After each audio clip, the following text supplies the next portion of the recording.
Richard in Essex is up next. Good evening, Richard. Hi, Daniel. Thanks for taking my call. I've got an issue, an employment issue. I don't know if you can help me with. I've recently discovered that my colleague is claiming for home to work mileage, 26 pence a mile. When I got the job via a recruitment agent, it was written on the description that mileage was paid. But when I got the job with the company, they told me that I'm not allowed to claim mileage from my house to work. Sorry, did the job description say that home to work mileage was included, or just business mileage? It did, but obviously via the recruitment agency, not via the company that I'm actually now employed with. So were you a temp with them for a while first, and then you became directly employed? No, so I went to a recruitment agent. They found me a job, and they sent me the job description, and it said home to mileage paid. Yup. When I got the job via the company, they said, "Oh no, sorry, mileage isn't paid. It's the fault of the recruitment agent. They put it on the description, and it's not paid." Got it. Okay. Fine. So I started working there anyway, but it's a 126-mile round trip.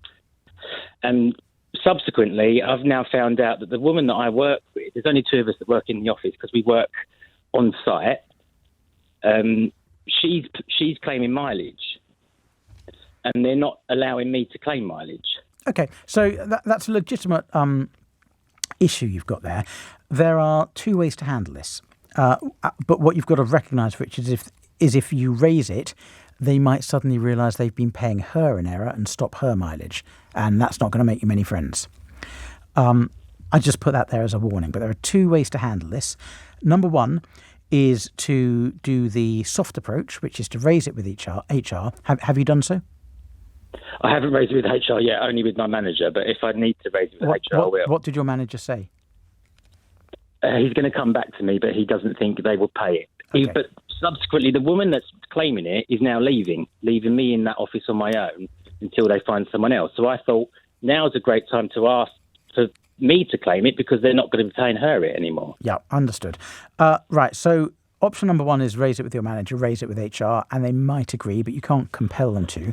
Option number two, which is a bit of a nuclear option, is to bring a claim of equal pay, saying that you're doing the same job as this woman, which you said you were, and you're being paid different amounts.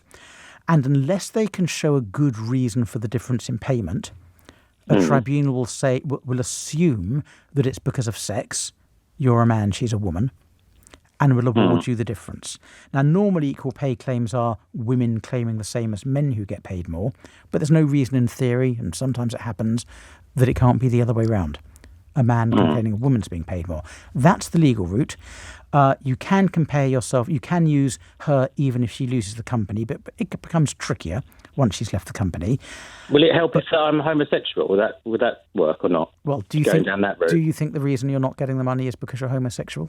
No, but I'm just thinking that might be a reason that I could use to get it. Well, that smacks of quite unpleasant practices to me.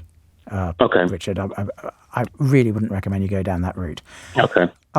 Only go down a route where there is a legitimate argument, not because you're just trying to cause trouble, is my policy.